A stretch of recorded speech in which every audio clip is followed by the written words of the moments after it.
Hey guys, Rail the Appreciator here, welcome back to another video. Today we'll be doing a song reaction of JID's newest album, God Does Like Ugly. The track we're reacting to is Community featuring Clips, that being Pusha T and Malice. I'm so excited to listen to this track from start to finish and just take a deep dive into the lyrics. So let's get into it.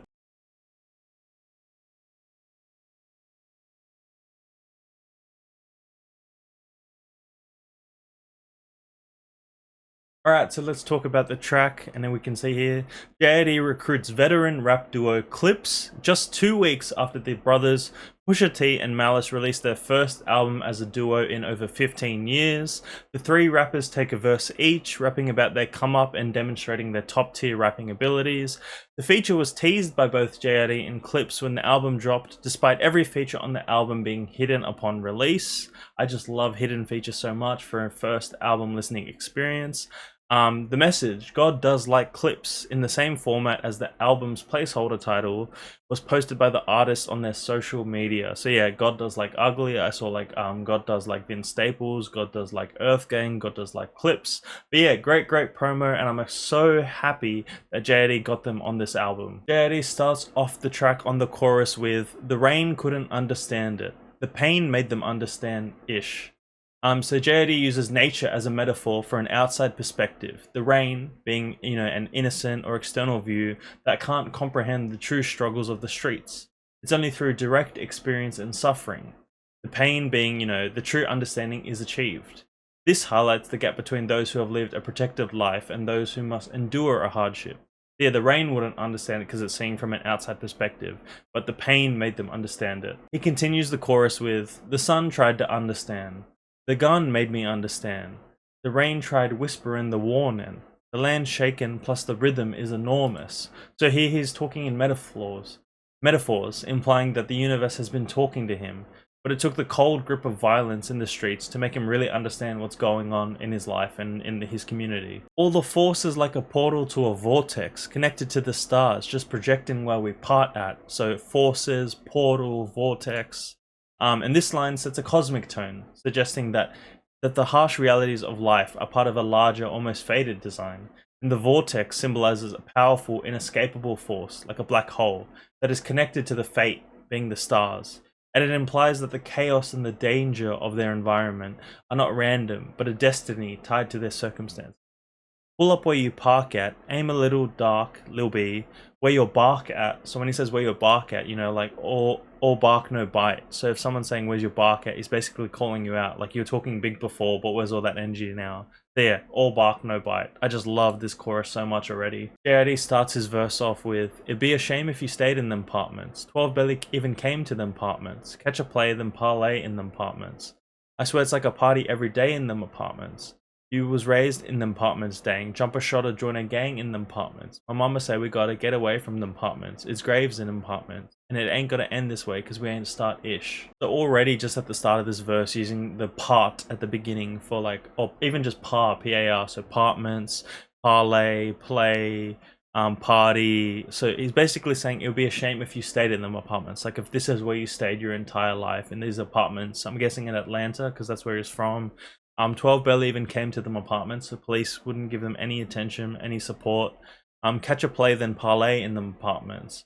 I'm guessing like gambling, betting on sports and stuff like that. I swear it's like a party every day in them apartments. So a party, like actually having party, being like loud, drunk, whatever, or maybe something else. You was raised in them apartments, dang. Jump a shot or join a gang in them apartments. There's the gang life in the hood. My mama say we gotta get away from them apartments. It's graves in them apartments. I'm guessing in this kind of rough neighborhood area, a lot of people die quite young and don't get to live a full life. And it ain't gotta end this way because we ain't start-ish. So it doesn't have to end this way. Like, we can make a better life for ourselves if we work hard, or study, or just like do like what we want to do and work really hard on it. We can get out of this lifestyle. And as we can see in terms of JID, he was successful and able to create a better life for himself and his family. I don't give an F about no industry beef. So JID is fed up with a constant focus on the distractions such as, the Kendrick and Drake beef of last year. And as he says in the following line, ain't nobody give an F when Tay was dead in the street. So he's saying like nobody gave an F when people are dying. Instead of coming together as a community and working to fix these systematic issues, Audiences are being distracted by spectacles that end up benefiting corporations more than the actual people. Just so true. These distractions also end up in upholding the status quo, leading to more pain and more death. And Vince Staples somewhat echoed this sentiment last year when he talked about how rap beefs serve as distractions from the real issues in hip hop. I completely agree with that. So I don't give an F about no industry beef, and nobody give an F when Tay was dead in the street. The Jid's best friends growing up was Lil Tay, and as he was shot dead in the street as JID watched. I don't do that ish you see on the screens. So Jid's not the type of rapper for the usual like gimmicks, looking for attention or clout, and he's clarifying that in fact, he's playing like a different game. I've been tapped in with true things. I peep your rap cap and I unscrew things. I don't give an F about them dudes at the top. He's just only caring about real things going on in his real life outside of social media, outside the internet. I peep your rap cap and I unscrew things. So, you know, after seeing a rapper's lies or cap, Jid is threatening to unscrew things. An informal idiom which means to spoil or destroy something, but also could be used to describe the action that one would take when closing something with a cap. And these rappers are at the top, akin to a cap or bottle top. It completes what would be a triple entendre. So like cap as like a gun, cap on a bottle cap, cap at the top. The biggest dude on the block still gets shot. So Jid saying that being at the top is a temporary spot, and doubling down on his last bar, he explains that he doesn't give a damn about the other ones being at the top because he's coming for them. And being the biggest comes with a risky position, as everyone wants that spot. Like, you can just hear how hungry JID is on this verse with his rapping. It's just incredible. So he says, the biggest dude on the block still gets shot, and then he follows it up with pop. You thinking park, I'm thinking brrr. Can't talk about that ish from the, you gotta chill out, you seen Fox? So this is a layered reference to the impact of gun violence. When Jid says pop, you think in park. He's referring to the fact that when a true pop, like a gunshot, goes off, people often think of the rapper Tupac Shakur, the legendary figure who was killed by gunfire. But then Jid uses a sound effect, being brr, to immediately tell us, you know, to tell himself to chill out, because the reality of surveillance in the media, you've seen Fox, implying that real life violence is something not to be romanticized, like a news story. And then he says, Lisan Al Gaib, so obviously from Dune. I see a tiny line of silver. So Lisan Al Gaib is a term from Frank Herbert's Dune series, meaning the voice from the outer world. The term is used by the Fremen people to refer to a prophesized messiah, and Jid uses this to portray himself as an outsider who sees opportunities and truths that others can't. So, you know, being a tiny line of silver, suggesting he has a higher calling or a unique perspective. I really like this line. Like, it just caught me completely off guard. A way to make a play, although they say it's unfamiliar, it's off the kilter. I say words without a filter. You gotta have nerve, it'll make you stronger. It'll make you strong if it don't kill ya. The ways to make a play, although they say it's unfamiliar, kilter, filter, killia, just really great rhymes on that part. And then the most shocking line on this album, I'll put a bullet in Bob the effing Builder.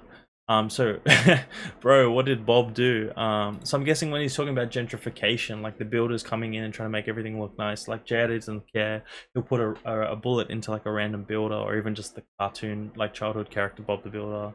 Before they try to kick us out of the building. What about the children? So he's basically saying that he'll deal with whoever tries him in the rap game, even if it's one of the OGs.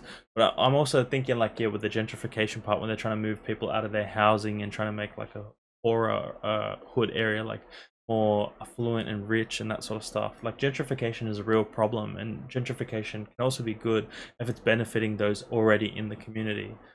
So before they try to kick us out the building, what about the children? When I check a news channel, I get a similar feeling, but still, we're gonna make it to heaven, high water, or hell. So Jid plays off the dichotomy of heaven and hell by reversing the phrase, come hell or high water, meaning he's gonna do what he can to make it to heaven, no matter what it takes. But don't take the highways, 285 behind the damn wheel, it's like a driveway. So Jid is playing off the highway to heaven and hoping it's not as congested as Interstate 285, which forms a perimeter or loop around his hometown of Atlanta and has heavy traffic as one of the busiest highways in America. Given all I could give Christ, and I'd do it twice. So if he could do this all again, he'd do it, you know, he'd do it like he would do everything twice just to be forgiven. Shea Gilchrist heard thunder hit with lightning. So despite the mispronunciation, Jid appears to be referencing NBA's Oklahoma City Thunder point guard Shea Gilchrist Alexander. Obviously won the NBA Finals last year, won the Finals MVP, Western Conference Finals MVP, also the league MVP. And Jid wants to match SGA's Thunder in the NBA with his own lightning in electrifying the rap game. I just really like that line. But yeah, I love it when rappers like mispronounce words or things, but sometimes when they do it I get confused. Like I really liked it when Pusha T was like, connect me to the Wi-Fi. I thought that was really cool line. And still I didn't feel ish. Talk about resilience. This line speaks to the desensitization that comes from living in a violent environment. And even after a traumatic event, JID is forced to move on without fully processing the pain. He frames this numbness as a form of resilience, but it's honestly a complicated and tragic form of survival. Off of Stone Mountain Locked On, oh yeah, that's where I honed into my brilliance. So Stone Mountain is a landmark in Georgia, the state where JID is from, known for its carved Confederate memorial. And Jid, who grew up in Atlanta, uses this as a specific geographical reference, marking a place where he focused on his craft, which is a powerful juxtaposition. It was after then I took my talents right up to Virginia, heard they said this ish for lovers. Ish was gutter, ish was gritty. I could tell you what it was, but then bruh, let me tell you what I'm missing. Pay attention. So playing off the LeBron James decision to take his talents to South Beach in 2010, Destin Choice Route, being JID, took his talents to Virginia's Hampton University, and in 2008, with a scholarship to play football as a defensive back, he played for 2 seasons before being kicked off the team for skipping practice, among other activities he referenced on his 2022 song from The Forever Story, 2007. He also references the state motto, Virginia is for lovers, but apparently he wasn't feeling the love there, as the areas he frequented were apparently on the rough side. I just really like this like ending on the verse when he talks about from going from Atlanta to Virginia, and then he says, "I could tell you what it was, but let bruh tell you what I'm missing. Pay attention." To bruh, he's like, "Let bro tell you what it's about," and then it just comes in with Pusha T and Malice, because obviously Virginia's finest along with Pharrell. It's a really great way to close out such an amazing lyrical verse. The next 2 verses on this track are just insane. Let's get into it. Yeah, this surprise feature by Pusha T, like I knew when I heard his voice, like Malice would be on this as well, like Clips had to be on it, it just couldn't be Pusha T. I mean, a few weeks ago, like Pusha T and Malice released Let God Sort 'Em Out. They're like a real contender for the best album of the year, and now they're on another artist's contender for best album of the year. And Pusha T just starts his verse off with, "What's missing in my hood, I identified. Then I brought white to my hood, ish, I gentrified." What a great opening line, man. So here, Pusha uses wordplay around the process of gentrification, which primarily involves property values in the hood rising, usually leading to white people displacing black residents who may have lived in the neighborhood for years but are now being priced out. And of course, in the world of Clips, the white Pusha brought to his hood was cocaine that he sold on the streets of Virginia, which potentially gentrified his hood temporarily if white people came to get the white from him. He also increased the values of whatever neighborhood he was in with all the money in his pockets. What a great opening 2 lines to a verse. I love this part so much. We had military arms, we were Semper Fi, point blank, let me simplify. Semper Fi, short term for Semper Fidelis, which is a Latin term that translates to always loyal. If you also remember, JID referenced Semper Fi on his single Work, also from the same album. It is the official motto of the United States Marine Corps. During the drug dealing days, Pusha and his crew stayed loyal to the game and carried military guns they might use to shoot someone or at something at point blank range. I just love this 2 lines again. Semper Fi, simplify. Very simple. I've been light post corner boy, green box sitter, crack dude, trying to hustle up and act thicker. So Pusha is giving a visual of his workday, sitting on a green box on a street corner, making his crack cocaine deals as he dreamed of getting enough money to buy an Acura Vigor, which was produced between 1992 and 1994, with a cost ranging from $21,000 to $25,000. And he also mentioned on Ac Vigor line on his 2013 track Roadrunner, "Reasonable doubt flowing on you dudes. Been getting it since '96 in black Ac Vigors." Yeah, this part, like I got it. Like, I've been light post corner boy, green box sitter. Like, he's just been like chilling, like making his drug deals and all that stuff, trying to hustle up and act thicker. 6 deuce buyer, dudes really live the wire. From lookouts, then we meteor to suppliers. That's such a really cool line. The push ties to buying a 6 deuce, being 62 grams of cocaine, to the gritty street-level drug dealing depicted in HBO's show The Wire. Such a great show, man. I actually need to watch it again after hearing this. One of the most acclaimed TV series of all time, The Bar maps the classic rise of a dealer, starting as lookouts, low-level workers watching for police, before quickly, meteor ascending to the role of suppliers, the ones moving the weight, moving the product. The reference may also mirror the trajectory of The Wire's character Avon Barksdale in Stringer Bell, who rose from the corners to become Baltimore drug kingpins, with Pusha and his brother Malice both on the track. The comparison draws a parallel from their own climb from Virginia Beach's street scene, just a short drive from Baltimore, adding an extra layer of authenticity to the nod. And Pusha's love for The Wire runs deep, with his debut album My Name Is My Name takes its title directly from a Mario Stanfield quote in the series' final season. Wow, it kind of makes sense for Pusha to rap about The Wire, like when him and his brother lived it growing up. And then the next part on his verse is caged in, one way out. So a recent development in Richmond, Virginia involves building tiny homes for homeless and low-income families with a gated community that will utilize fingerprint entry for enhanced security. Robo-cops on mountain bikes ain't no pulling mace out. So this image captures the militarization of police force in urban areas, being robo-cops, a metaphor for the heavily armored impersonal police officers who are not there to de-escalate with non-lethal means like mace, but to use force. This detail about them being on mountain bikes add to the sense of a high-tech, invasive police presence. Just trying to get back home from getting chased out. A week ago, a boy like me don't got a face now. That's such a brutal line, man. Like, this chilling line speaks to the extreme and sudden violence in his community. It's a stark reminder that a life can be ended in a moment, leaving nothing behind but the memory of a person who once had a face. The apartments, the projects, the ghettos, all the same ish. Crazy how we hopscotch and double dutch danger. Queen ADHD and all the pills that you gave us. How we supposed to process this anger. Just ending the verse with like a question. So Pusha T touches on the overprescription of pills like Adderall and Ritalin to children with behavioral issues who are diagnosed with ADHD, being attention deficit / hyperactivity disorder. Particularly in low-income communities, and people with ADHD can have problems with processing emotions like anger or sadness and react in extreme ways. But he also suggests that the pills that you gave us may ease hyperactivity in the brain, but fails to address the root of the causes of their pain and trauma that comes from living in their community. That's being the gentrification, just having white people terrorizing your community, being the police. Just a very great surgical technical verse from Pusha T. I didn't expect anything less. After Pusha T's verse, we go back into the chorus with JID, and then we get to the third verse being Malice's verse. And someone pointed out that this Malice verse and its use of the here and there theme to paint a picture of the hood is eerily similar to Jay-Z's Young, Black and Gifted verse. It seems like he was influenced by Hove's approach to depicting the ghetto. So let's start off. My ghetto's not your culture, dudes really die here. So Malice is calling for those people visiting the hoods like O Block in Chicago for photo ops and clout, while being oblivious to the real dangers and struggles of the hood. Basketball player Steven Jackson faced backlash for checking in at O Block in 2022. So hard to say goodbye, it's only lullaby here. Kilos turning boys to men, gotta pick a side here. So Malice mentions the song It's So Hard to Say Goodbye to Yesterday, a 1975 Motown song by J.C. Cameron featured on Fully High. Boyz II Men, an a cappella cover, released 16 years later, #1 hit on R&B.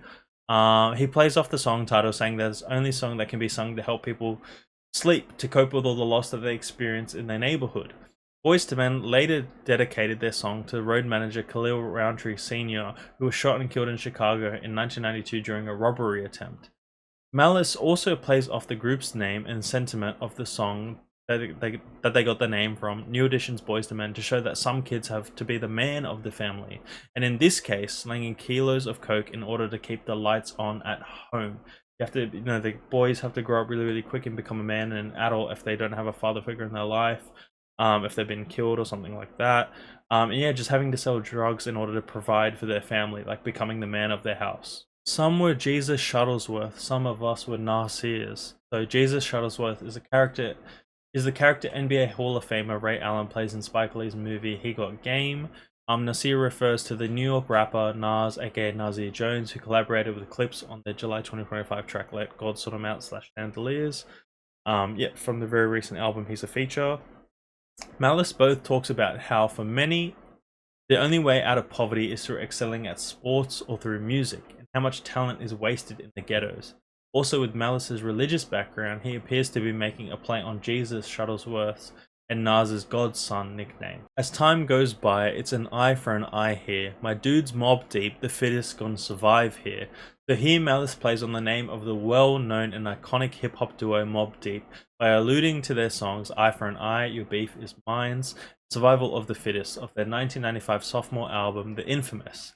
The aforementioned Nas joined his fellow Queensbridge representatives on Eye for an Eye and appeared in the music video for Survival of the Fittest.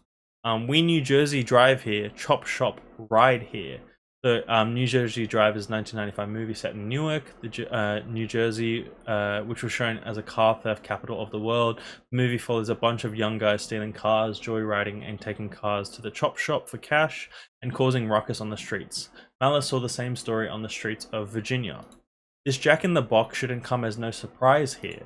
So the wordplay on Jack in the Box, comparing the nature of a cop to Jack in the Box, saying that they can come out of nowhere and not catch Malice off guard. It's not a surprise to him at all. You dudes rent to own. Street cred gets denied here. So rent to own means you pay your mortgage directly to the owner and not the bank, because the renter usually has a bad FICO score. The bank denies their credit. It can also mean that you can't afford to buy something outright, so you rent to own, usually paying more than retail price due to added interest. And Malice appears to be calling out rappers who rent their material items such as jewelry, cars, and houses in order to portray a lavish lifestyle, knowing that they're really broke. Thus, their street cred is invalid in the presence of real ones like Clips, being Pusha T and Malice. Yeah, just saying you guys are just renting to owning stuff, like your street cred gets denied here, you just get exposed, like you're not as rich as you portray yourself to be. Section 8 living, we treat it like a timeshare. Mother, auntie, cousin couldn't tell you who reside here, but never seen a father that was government devised here. So Malice alludes to the man in the house rule for government programs such as Section 8 housing, stating that in order for a family to receive benefits, a man could not be living with them, as he would be expected to work and have no need for those benefits. So specifically mentioning the mother, auntie, or kids going in and out of the house as if it were a vacation timeshare displays who would be allowed to live in the Section 8 housing, but the man of the house rules would be struck down by Supreme Court ruling in 1968. That's just such a crazy bar. I didn't even know that. Just that reference is so crazy. Conquer and divide here, crash and collide here. The Malice criticizes the divide and conquer tactic that has been employed for many years to split up black communities. The outcome is a society where people crash into each other and tear each other down instead of building together. This also plays on the man in the house rules alluded to in the previous lines, attempting to divide families and conquer them by controlling their welfare benefits. When kings can't raise a young prince, the doves cry here. That's such a powerful line, man. Like, Malice previously talks about the importance of having a present father in The Birds Don't Sing from the opening track of the album. But also he plays the king/prince relation by referencing pop icon Prince's hit Purple Rain, and also the single When Doves Cry, again alluding to the man in the house rules and the government keeping the father out of the home so the mother can keep receiving welfare benefits. The father being the king, a strong male role model, won't be around full time to raise his prince into a king, thus leaving the prince to potentially become a queen. Candy Lady right there, Zombieland right there. Candy Lady right there, Zombieland right there. So this line juxtaposes two different realities representing the good and the bad of the hood. The Candy Lady is usually an older woman from many urban neighborhoods who sells candy and snacks to children, representing a sense of community. But Zombieland is a metaphor for the drug-infested areas where people lost in addiction appear like zombies, showing the close proximity of innocence and addiction. And then the closing line on his verse, the apartments be the perfect backdrop for any nightmare. So the final line of the verse is a powerful summary of the song's theme. Malice is saying that while people might see these apartments as just buildings, also known as the projects in many areas, they're the setting for the endless tragic stories. He reframes the environment not as a home but as a stage for human suffering. Oh my god, like Malice's verse is so good. Like he's seriously, in my eyes, he's the best rapper of 2025 right now. Like the verses he's been delivering on his own album, and this being the first Clips feature since they reunited, it's just incredible. Like the track as a whole, like Community, like JD rapping about Atlanta, then talking about when he moves to Virginia. It's just it just makes so much sense because when JD moved to Virginia to like study and play football, and then bringing in people who actually know about Virginia and grew up there with like Pusha T and Malice, it's an incredible track talking about community, like rapping about the struggles and what's wrong. And I really found like Malice's verse profound because when he talks about that, like no a man in the house rule, like I never even knew about that now. And now when I think about it, like it is really like effed up to like have that in place, like not having a male role model, like father figure present in your kid's life and family. Like this is a really special track. Like there's so much meaning because then in Pusha T's verse he's talking about gentrification, you know, selling drugs and maybe feeling guilty and feeling bad because he's contributing to the problem, but at the same time it's the only way he can get out of this struggle and making money off it. Like it sucks that you're profiting off like poor vulnerable people, but like that's just the how cruel and harsh life is, and it's just the way that he had to come up and make money and, you know, really get out of this nightmare. And then yeah, with JID's verse, just talking about like he doesn't care about industry beef, like he wants people to care about what's going on in the street. Also talking about gentrification, like just yeah, this track is really special. I enjoyed it a lot. There's a lot of like things to take from it lyrically. It just makes sense for Jid to bring in the Clips as a feature. And when you have Jid, that's a lyrical rapper. When you have Clips, that's two lyrical rappers. You're talking about best rap album of the year. You've got the Clips with Let God Sort 'Em Out, but then now you've got JID with God Does Like Ugly. It's incredible how these like three artists were able to come together on this track and just like show the importance of what they're rapping about. It's honestly really beautiful. I love this track a lot. Thanks for watching the song reaction to Community by JID featuring Clips being Pusha T and Malice. If you like what you saw, please like, subscribe, and comment down below other artists, albums, genres, songs, and music that you'd like me to listen to, appreciate, and make videos about. Thanks for watching. See ya.